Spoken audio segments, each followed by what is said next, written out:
की ये जो सेल लगी थी ना, उसमें आपने कितनी शॉपिंग की है। मैंने तो किसी तरह से शॉपिंग की है, बहुत ही ज़्यादा तगड़ा सा एक मुकाबला था, लेकिन कुछ चीज़ें मुझे भी मिल गई हैं, तो उसी को आपके साथ मैं शेयर करने वाली हूँ कि कैसी चीज़ें मुझे रिसीव हुई हैं। सबसे पहला तो ये पार्सल है। 2 मेरे पास इस तरह के पार्सल्स आए थे। 2 बार मैंने शॉपिंग की थी क्योंकि इतनी जल्दी हो रही थी, बार-बार चीज़ें आउट ऑफ स्टॉक हो रही थी।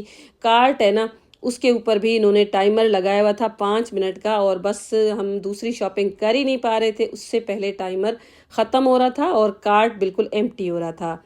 तो जो सेल थी ना, उसमें हम सुकून से तो ले ही नहीं पा रहे थे कि बस हम मर्ज़ी से देखें, बहुत देर कार्ट में पड़ा रहे, उसके बाद ही जाकर लें। तो बस जो चीज़ हाथ लगी उसी को मैंने लिया है। तो सबसे पहले ये 2 पीस ड्रेस है, तो बस सिंपल से ही मैंने लिए हैं रेगुलर यूज़ करने के लिए, और इसके ऊपर किसी के ऊपर 50% ऑफ था, किसी के ऊपर 30-20। तो बस जो मुझे ठीक लगे और जितना जल्दी मैं ले सकी ना, वही चीज़ें मैंने ली हैं। तो ये जो कलर था ना पिंक, ये मुझे लेना भी था, और इनकी स्टिचिंग भी बहुत अच्छी है, और साइज़ जो है ना मैंने ली वो सारी स्मॉल में मैंने ली है। और ये एक सूट है, और उसके साथ साथ दूसरी ये है, सिर्फ कुर्ती है। और मुझे नहीं पता था कि इसकी जो स्लीव्स है ना वो अटैच ही नहीं होंगी, लेकिन पहले तो मैं शॉक हो गई कि इसके साथ स्लीव्स ही नहीं है, लेकिन बाद में इसकी इनर साइड पे स्लीव्स अटैच थी। तो बाद में मैंने इनको खुद ही लगा दिया था। लगाने का तरीका भी आपके साथ मैं शेयर करूंगी। अब ये जो सूट है ना, इस पार्सल में एक ही आया था, और बहुत अच्छा इसका कलर था, डिज़ाइन भी बिल्कुल सिंपल सा है। बस मैंने रेगुलर यूज़ करने के लिए लिए हैं। डेली बेसिस पे जब हम थोड़े हेवी कपड़े पहनते हैं ना, तो उतने अच्छे नहीं लगते हैं। इस तरह के बड़े अच्छे लगते हैं, सिंपल से, ना इनके ऊपर कोई काम है। स्टिचिंग बहुत अच्छी होती है इनकी, और उसके साथ साथ ट्राउज़र भी काफ़ी अच्छा है, खुला डुला सा है। और ये पूरा ड्रेस है, आप देख लीजिए और मुझे फिर बताइए कि इन तीनों में से आपको कौन सा सबसे अच्छा लगा है। येलो कलर जो मैंने लिया था ना, मुझे ऐसे लगा कि इसका ट्राउज़र मुझे मिल जाएगा, लेकिन ट्राउज़र बहुत जल्दी आउट ऑफ स्टॉक हो गया था, तो मैं नहीं ले सकी।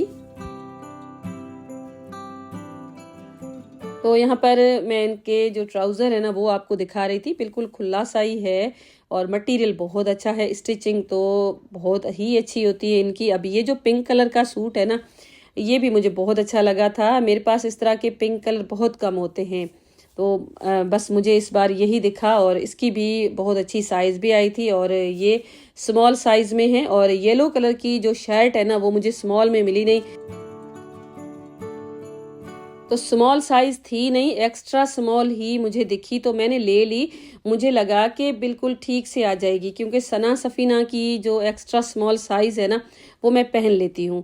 लेकिन यहाँ पर इसको देख के मुझे ऐसे लग रहा था कि थोड़ी-सी ये टाइट हो जाएगी, तो बस ये आस्तीनें अलग थी, उनको मैंने जोड़ा है, और ये भी ज़रूर आपके साथ शेयर करूँगी। हो सकता है आपके पास भी इस तरह की ऐसी सूट वगैरह हो जिनकी आस्तीनें बिल्कुल अलग हों, और उसको लगवाने के लिए आपको दर्जी के चक्कर लगाने पड़े।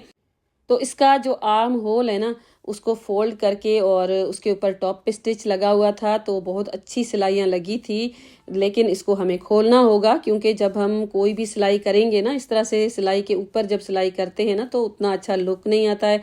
तो इसके ऊपर जो भी सिलाई वगैरह की हुई थी ना, उस सबको मैंने खोल दिया था। उसके बाद बस आप देख सकते हैं, कुछ इस तरह से ये पूरा टांका मैंने खोला है। अब ये जो आस्तीन है ना, जो बिल्कुल सेपरेट पड़ी है, उसको मैं कुछ इस तरह से पकड़ के और ऊपर यहाँ पर हल्का सा निशान लगा दूंगी, ताकि मुझे आइडिया हो जाए कि कहाँ पर मुझे जोड़नी है। मुझे तो इसी तरह से ये ठीक लगता है और आसान सा तरीका लगता है। तो ऊपर जो शोल्डर का जॉइंट है ना, वहाँ पर इस तरह से रख के अब पिन्स भी लगा सकते हैं, नहीं तो आप डायरेक्ट इसके ऊपर सिलाई भी लगा सकते हैं। तो सबसे पहले तो मैंने इसकी साइज़ ले ली है। दोनों साइड्स जो है ना, बिल्कुल बराबर होनी चाहिए। और यहाँ पर मुझे ये आस्तीन है ना, थोड़ी सी 0.5 सेंटीमीटर के जितनी ज़्यादा लग रही थी, तो यहाँ पर मैंने सिलाई लगा दी। तो सिलाई लगाने के बाद बस अब हम सिंपल इस तरह से रख के और उसके ऊपर सिलाई लगा देंगे, और बस ये आस्तीन जुड़ जाएगी। तो जहाँ से भी आप स्टार्ट ले सकते हैं, मैंने ऊपर जो जॉइंट है ना, वहीं से स्टार्ट लिया है। आप कहीं से भी इसको स्टार्ट कर सकते हैं। दर्जी आई थिंक इसी तरह से लगाते हों, या उनका तरीका थोड़ा सा अलग हो, मुझे तो यही इजी लगा और इसी तरह से मैंने इनको लगा दिया है। तो यहाँ पर बिल्कुल ये लग चुकी है और अब मैं इसको ट्राई करके आपको दिखाती हूँ और आप मुझे कमेंट में बताइएगा कि आज की आपको शॉपिंग कैसी लगी, हल्के फुल्के से इजी से DIYs कैसे लगे, छोटा सा किचन मेकओवर आपको कैसा लगा। ट्राउज़र मेरे पास वाइट पड़ा है, उसी को यूज़ किया है और उसके साथ दुपट्टा भी मैच मिल गया। वीडियो अगर किसी भी एंगल पर आपको पसंद आई हो तो वीडियो को लाइक करने में कंजूसी ना कीजिएगा, वीडियो को शेयर भी कीजिएगा। साथ साथ चैनल पर अगर आपने फर्स्ट टाइम विजिट किया है तो चैनल को सब्सक्राइब करके साथ साथ बेल का आइकॉन जो है ना छोटा सा, उसको ज़रूर प्रेस कर लीजिएगा। Thank you and bye bye.